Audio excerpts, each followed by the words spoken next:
Hola mis hermanos, a todos los que siguen este video en sus casas, les doy la más cordial bienvenida a nombre de nuestra iglesia, Ministerio La Gran Cosecha, para pasar este tiempo en la palabra de Dios. Para mí es un honor, mis hermanos, compartir la palabra de Dios. Es un tiempo que me llena de alegría y de felicidad el compartirles hoy una porción de la Escritura. Así que mis hermanos, les pediría que desde ahí, desde sus casitas, me acompañen a leer esta porción de la Escritura.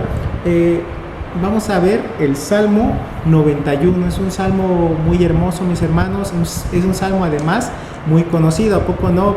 Prácticamente lo vemos en muchos lugares, en muchos negocios, e incluso, ¿no? En las puertas de muchas casas o en las ventanas de algunos lugares que frecuentamos. Ahí está pegado, ¿no? El Salmo 91, al parecer como una especie de amuleto, pero nosotros sabemos, mis hermanos, que la palabra de Dios es la que trae la bendición a nuestras vidas.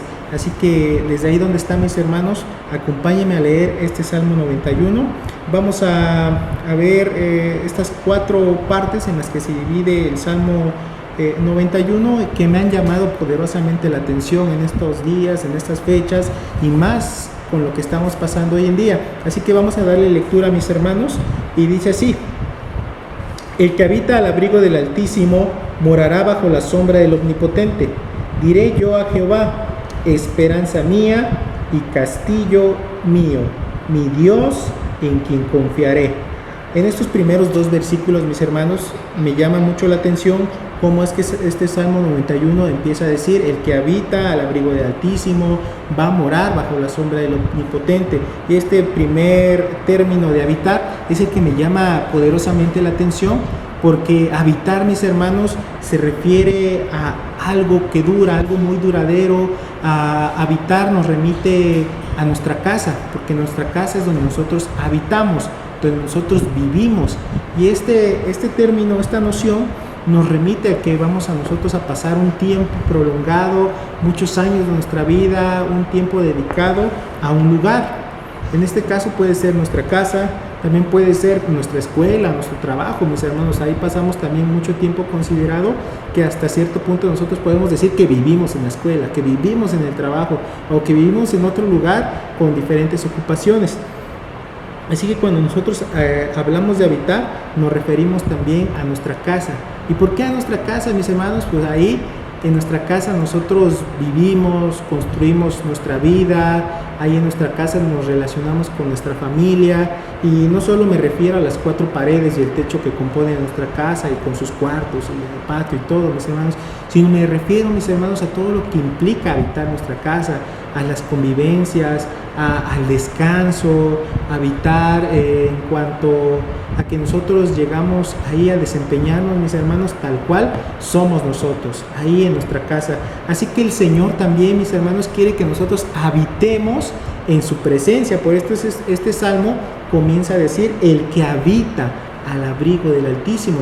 O sea, habitar nos refiere a que vamos a pasar un tiempo prolongado, a que vamos a tener dedicación, a que vamos a estar ahí, mis hermanos, viviendo, habitando en la presencia de Dios. No es algo pasajero, no es algo que ocurra por accidente, como decir, ¿no? El que vino de paso al abrigo del Altísimo va a morar bajo la sombra. No, mis hermanos.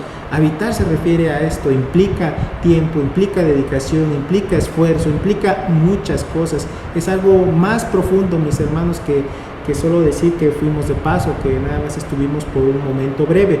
Así que nuestro Señor nos ha llamado a habitar. Desde Éxodo 29:26, el Señor ya había escogido a Israel para habitar en medio de ellos, para que su nombre estuviera entre este pueblo, mis hermanos. Así que el Señor quiere eso, mis hermanos, que nosotros habitemos en Él, que nosotros estemos pasando tiempo en Él, que nosotros vivamos en Él, mis hermanos. Eso es lo que quiere el Señor de nuestras vidas. Así que bueno, vamos a ver ahora la segunda parte del Salmo 91, y dice así. Vamos a leer del versículo 3 al versículo 8. Él te librará del lazo del cazador, de la peste destructora. Con sus plumas te cubrirá, y debajo de sus alas estarás seguro. Escudo y adarga es su verdad. No temerás el terror nocturno, ni saeta que vuele de día, ni pestilencia que ande en obscuridad. ni mortandad que en medio del día destruya. Caerán a tu lado 1000 y 10.000 a tu diestra, mas a ti no llegará. Ciertamente con tus ojos mirarás y verás la recompensa de los impíos, mis hermanos. Aquí de estos versículos que acabamos de leer, vemos el carácter protector que tiene nuestro Señor. Vean de cuántas circunstancias, de cuántos males, de cuántas cosas terribles nos va a salvar el Señor. Dice que nos va a librar del lazo del cazador, de la peste destructora, del terror nocturno, de la saeta que vuela, de la pestilencia que ande en el día y que ande en la noche. Y más con este tiempo que estamos pasando, mis hermanos, de esta contingencia, de este virus, hay este temor, esta incertidumbre en qué va a pasar con nosotros, qué va a pasar el día de mañana. Vemos las noticias y pues lo que pasa, mis hermanos, cada vez suena más desalentador, cada vez más preocupante, pero nosotros, mis hermanos, estamos seguros porque contamos con la promesa del Señor, y el Señor ha dicho que en cuanto nosotros habitemos en Él, Él nos va a librar de todo esto, del lazo del cazador, de la peste destructora, de la mortandad, de todo eso nos va a librar. Por eso se hace referencia que caerán a tu lado 1000 y 10.000 a tu diestra, mas a ti no llegará, a ti no llegará nada de esto. Pero bueno, mis hermanos, vamos a hacernos esta pregunta: ¿en dónde estamos habitando? ¿En dónde estamos habitando? Porque esta palabra que estamos leyendo se va a hacer efectiva cuando nosotros habitemos en Dios. Pero ¿en dónde estamos habitando, mis hermanos? ¿Estamos habitando en su presencia? Es un punto muy importante para que nosotros lo estemos reflexionando hoy con nuestra familia, lo estemos reflexionando hoy de manera personal, porque como ya he mencionado, mis hermanos, es inevitable que nosotros pasemos otro tiempo también en la escuela, en el trabajo, en todos estos lugares que pues muchas veces no hablan de Dios, las circunstancias, el contexto, todo lo que nos rodea, dejan a Dios por fuera. Ahí cuando yo estudiaba en la universidad, pues se veía, ¿no?, a cierto filósofo que decía que Dios estaba muerto. Y imagínense, mis hermanos, pasar un tiempo considerado en este tipo de circunstancias, en este tipo de situaciones que nos dice que Dios está muerto, que Dios no es real, que Dios no debe existir. Pasamos mucho tiempo en eso, mis hermanos. Por eso nosotros, como hijos e hijas de Dios, debemos de estar siempre seguros que estamos habitando en la presencia de Dios, para que nada de lo que el mundo nos ofrezca, nada de lo que el mundo diga que es lo correcto, mis hermanos, nosotros nos venga a cambiar nuestra perspectiva o venga a cambiar nuestra forma de pensar. Porque habitar en un lugar, mis hermanos, también repercute en nosotros, pero nosotros no nos debemos dejar llevar por las costumbres del mundo ni por la vanagloria también de este mundo, mis hermanos. Nosotros estamos gobernados por la palabra del Señor, y la palabra del Señor va a ser el todo en nuestra vida, mis hermanos. Y vemos la palabra de Dios, la tenemos aquí, mis hermanos, y vemos muchos ejemplos de personas, muchos ejemplos de reyes incluso, que empezaron bien en la palabra de Dios, empezaron adorándolo con todo su corazón, empezaron habitando en Él, pero poco a poco se fueron separando de nuestro Señor, y eso es un error muy terrible. Empezaron a confiar en sus riquezas, empezaron a confiar en otras personas, empezaron a hacer alianzas incluso con otras naciones, cuando la única alianza que nosotros necesitamos es a nuestro Señor y Salvador. Es el único que necesitamos. Y me refiero al rey Acaz, quien hizo alianza con otros reyes teniendo al único y verdadero Dios que lo librara de las batallas. Y así, mis hermanos, vemos muchos ejemplos de hombres que empezaron bien pero terminaron mal, mis hermanos. Y esto por no habitar en la presencia de nuestro Señor. Pero también, mis hermanos, nosotros tenemos ejemplos en la palabra de nuestro Señor de hombres y mujeres que habitaron en la presencia de nuestro Señor, y vemos cómo el Señor los libró de todos los males, los libró de todas estas circunstancias, del cazador que anda tras nosotros, de la peste destructora, de la mortandad que anda en el día, de todas estas circunstancias que nos señalan estos pasajes en el versículo 91. Dios los libró, mis hermanos, y Dios nos libra al día de hoy de todas estas circunstancias. porque no estamos exentos a que muchas de estas cosas, de estas situaciones adversas, se levanten en contra de nosotros, mis hermanos. Tal vez hemos pasado situaciones difíciles, momentos de desánimo, momentos de depresión, momentos en los cuales nosotros ya ni queremos levantar las manos, ya no queremos ni orar, ya no queremos saber nada. Pero mis hermanos, ante todas esas situaciones, Dios nos va a levantar, Dios nos va a ayudar y Dios nos va a fortalecer, porque tenemos su palabra y Él ha dicho, mis hermanos, que nos va a sostener. Él nos sostiene con su diestra poderosa y nos dice: mío eres tú, yo te sostendré, dice el Señor. Así que, mis hermanos, tenemos esta palabra de Dios para que nos sostengan y nos libre de todas estas circunstancias, porque vemos que ahorita estamos pasando esto del virus, pero ¿qué tal, mis hermanos, si ahorita también nos pasa esto, nos pasa lo otro? Se juntan las circunstancias, vienen, parece que se ponen de acuerdo y vienen todas juntas en un mismo momento, mis hermanos. Parece que suena chistoso, ¿no? Cómo es que a veces pareciera que se ponen de acuerdo para atacar en un mismo instante. Y esto también lo vivió Josafat. 5 ejércitos le declararon la guerra, mis hermanos, al mismo tiempo, de un día para otro, mis hermanos. Le pasó esto a Josafat, pero Josafat entendía que solamente Dios lo podía librar. Y así es como se hace efectiva, mis hermanos, esta palabra de caerán a tu lado 1000 y 10.000 a tu diestra, cuando nosotros estemos habitando en la presencia de nuestro Señor. Y nos podemos encontrar más ejemplos de hombres y mujeres que habitaron en la palabra de Dios. Y hay uno que me gusta mucho, mis hermanos, el ejemplo de José y el ejemplo de Daniel. Estos ejemplos me gustan mucho, mis hermanos, porque ambos eran jóvenes, ambos son ejemplos de integridad, ambos pasaron por circunstancias muy difíciles, muy adversas. Uno fue traicionado por su propia familia, otro fue llevado al exilio por Babilonia, y vemos que ahí, mis hermanos, en medio de esas circunstancias, Dios los libró de todo, mis hermanos, y ellos testificaron, ambos, José y Daniel, testificaron delante de estos reyes, delante de estas autoridades. Vemos a José cuando lo mandan a llamar para que interpretara el sueño del faraón. Vemos que está en la corte del faraón, todos los altos mandos están ahí, el faraón está ahí también, mis hermanos, y empieza a José a testificar y decir que solamente de Dios venía de la interpretación, que solamente Dios iba a poder librar a Egipto de lo que estuviera por venir, y testificó ahí, mis hermanos. Egipto tenía muchos dioses, e incluso el mismo faraón era considerado la reencarnación de un dios. Imagínense ahí en esas circunstancias diciendo José que solamente Dios los iba a ayudar. Y también Daniel, mis hermanos, ante un rey que tenía un carácter muy peculiar, que es el rey Nabucodonosor. Ahí mismo le dice que solamente Dios iba a poder dar la interpretación, y Nabucodonosor lo reconoce, dice: alabado sea el Dios de Daniel, que dio esta interpretación. Recordemos que Nabucodonosor no quería decir su sueño, decía: díganme ustedes qué sueño tuve y dígame su interpretación. Imagínense qué tremendo. Ahí dice que los magos de Babilonia, ningún sabio, ningún mago podía adivinar qué soñó y mucho menos interpretarlo. Solamente Daniel, pero él fue muy claro al decir que eso fue obra de Dios.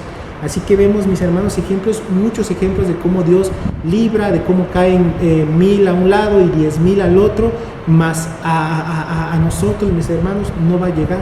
Vemos muchos ejemplos en la palabra de Dios de cómo Dios nos libra. Ahora vamos a pasar al tercer apartado, mis hermanos, del Salmo 91. Vamos a leer del versículo 9 al versículo 13, y dice así: porque has puesto a Jehová, que es mi esperanza, al Altísimo por tu habitación, no te sobrevendrá mal, ni plaga tocará tu morada, pues a sus ángeles mandará acerca de ti, que te guarden en todos tus caminos, en las manos te llevará, para que tu pie no tropiece en piedra. Sobre el león y el áspid pisarás, hollarás al cachorro de león y al dragón. Estos versículos, mis hermanos, el versículo 9 dice algo muy importante: porque has puesto a Jehová, que es mi esperanza. Este salmista ha reconocido que en sus fuerzas no puede, ha dispuesto su corazón para que Dios obre en él, y ha visto la promesa de Dios para que no le sobrevenga ningún mal. El salmista ha reconocido que lo único que necesita es al Señor nuestro Dios. Es lo único que necesitamos, hermanos, para poder seguir adelante, para poder avanzar, para poder superar esos episodios de desánimo, de depresión, de decepción que estemos atravesando. Tal vez puede ser que en este mismo momento estemos pasando por eso o por muchos más, pero el Señor, nuestro Dios, tiene esta palabra: por cuanto has puesto a Jehová, que es mi esperanza, no te sobrevendrá mal, ni plaga tocará tu morada. Hermano mío, hermana mía, no sé qué estés pasando, pero esta palabra dice que en cuanto nosotros pongamos a Dios por nuestra esperanza, al Altísimo por nuestra habitación, nada nos va a afectar, nada nos va a doler. Todo eso que parece que no tiene salida, toda esa situación que parece no tener fin, que parece que no vemos el final de cuándo se vaya a acabar, nuestro Dios dice que Él nos va a librar. Y además, mis hermanos, a sus ángeles mandará para que nos guarden de todos nuestros caminos. Así que, mis hermanos, estamos viendo ahora cómo deben de estar los cimientos de nuestra casa. Estamos viendo que nuestra casa debe estar cimentada en Dios. Nuestra casa debe estar cimentada en la palabra de Dios. Y ya lo decía también nuestro Señor Jesucristo: al que guarde la palabra de Dios, lo compararé con ese hombre prudente que edificó su casa sobre la roca. Pero el que no guarda la palabra de Dios, lo voy a comparar con aquel hombre insensato que edificó su casa sobre la arena. Y cuando vino la tormenta, mis hermanos, ¿qué pasó? El que edificó la casa sobre la arena vino, la llenó, se la llevó, la destrozó. Ocurrió ahí toda una desgracia, mis hermanos. Pero aquel que edificó la casa sobre la roca quedó intacto. Y vemos, mis hermanos, que la roca es Cristo. Nuestra casa debe estar edificada en Cristo Jesús, mis hermanos. En Cristo es donde debe estar edificado todo, mis hermanos. Y en Él depositamos todos nuestros sueños, todos nuestros anhelos, todas nuestras luchas, todas nuestras batallas. Todo lo que estemos pasando en este momento debe estar en nuestro Señor Jesucristo. Así que, mis hermanos, los cimientos de nuestra casa deben de estar ahí. Porque has puesto a Jehová, que es mi esperanza. Esto quiere decir que he puesto en Dios los cimientos de mi casa. Y vemos todo esto que nos va a pasar y nos va a librar el Señor. Vamos a pisar sobre el león y el áspid. El áspid se refiere a una serpiente muy venenosa. Y vamos a caminar sobre todas esas circunstancias, sobre todas esas adversidades, mis hermanos. Así que nosotros es muy importante que estemos reflexionando en dónde estamos cimentando nuestra casa. En dónde estamos cimentando. Ya hemos visto en qué lugar pasamos más tiempo, mis hermanos. Ahora vamos a reflexionar qué está cimentando nuestra casa, de qué nos estamos alimentando, mis hermanos, en estos tiempos de cuarentena, en estos tiempos que debemos de pasar este aislamiento. ¿De qué nos estamos alimentando, mis hermanos? ¿Dónde están los cimientos de nuestra casa? Ahí en Proverbios 14, capítulo 14, versículo 1 dice: la mujer prudente con su mano edifica su casa, pero la insensata la destruye, mis hermanos. Así que, ¿cómo estamos edificando nuestra casa? ¿O la estamos destruyendo acaso? Así que, mis hermanos, es un punto muy importante para que nosotros estemos reflexionando. Nada más para poner de ejemplo, el versículo 11, pues a sus ángeles mandará cerca de ti que te guarden. Es la misma, esta porción de la escritura fue la que Satanás utilizó para tentar a nuestro Señor Jesucristo allá en Mateo capítulo 4. Vemos que cuando nuestro Señor está ayunando 40 días, viene el enemigo y le tienta 3 veces. Una le dice que convierta las rocas en pan, y nuestro Señor le contesta con lo escrito en Deuteronomio, que no solo de pan vivirá el hombre. Después viene y le dice: a ver, tírate, ¿no? ¿Qué no escrito está que a sus ángeles mandará para que no te pase nada malo? Y nuestro Señor le vuelve a decir: no tentarás al Señor tu Dios, como lo escrito en Deuteronomio 6. Y más adelante le muestra la majestad de todos los reinos y dice: todo esto te daré si postrado me adorares. Y el Señor le dice: solamente a Dios voy a adorar, solamente a Dios voy a servir, igual como está escrito ahí en Deuteronomio capítulo 6, mis hermanos. Así que el Señor, nuestro Dios, contesta con la palabra.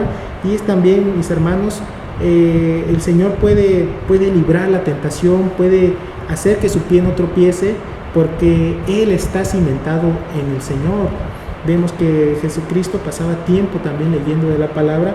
Él habitaba en la presencia del Padre. Así que tenemos un ejemplo excelente de cómo nosotros podemos habitar en el Padre, de cómo nosotros podemos habitar en el amor de Dios. Y ya por último, mis hermanos, vamos a leer del versículo 14 al versículo 16, y dice así: por cuanto en mí ha puesto su amor, yo también lo libraré, le pondré en alto por cuanto ha conocido mi nombre.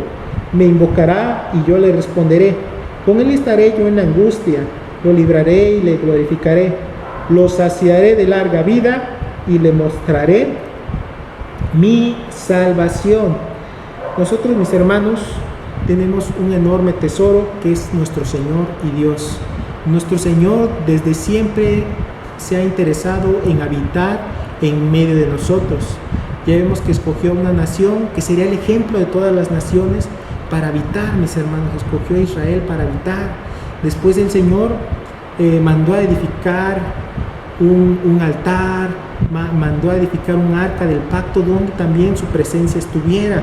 O sea, el Señor siempre se interesó por habitar en medio de nosotros, por habitar en medio de su pueblo. Y con nuestro Señor Jesucristo, mis hermanos, tenemos nuestro máximo referente de cómo nosotros habitamos en Dios, porque nuestro Señor Jesucristo nos vino a reconciliar con el Padre. Nosotros estábamos muertos, dice la palabra, en deleite y en pecado, pero el Señor, nuestro Dios, vino a alumbrarnos, vino a pasarnos de las tinieblas a la luz, vino a hacer que nosotros, de no vivir en la presencia del Señor, viniéramos a habitar ahora en Él. Así que, mis hermanos, aquí en este último versículo, el Señor hace referencia, nos está hablando de que por cuanto nosotros ahora habitamos en Él, por cuanto nosotros conocemos su nombre, ahora Él también nos va a escuchar, ahora Él también nos va a responder, estará con nosotros en la angustia, nos va a librar y nos va a glorificar, nos va a saciar de larga vida y nos mostrará su salvación. Así que, mis hermanos, este Salmo 91 pues me gusta mucho en particular, porque además de que es un salmo muy conocido, vemos todas estas partes donde el Señor se muestra interesado, muestra este amor en nosotros para habitar. Así que cuando vino el Señor Jesucristo, Él ha hecho una morada y una habitación en cada uno de nosotros. Nosotros somos el templo del Espíritu Santo. El Espíritu de Dios mora en cada uno de nosotros, mora en nosotros, está viviendo en nosotros. Así que, mis hermanos, sigamos adelante a pesar de las adversidades, sigamos adelante a pesar de todas las situaciones, porque el Señor nos librará. Bendecido tiempo, mis hermanos. Pásenla bien. Saludos.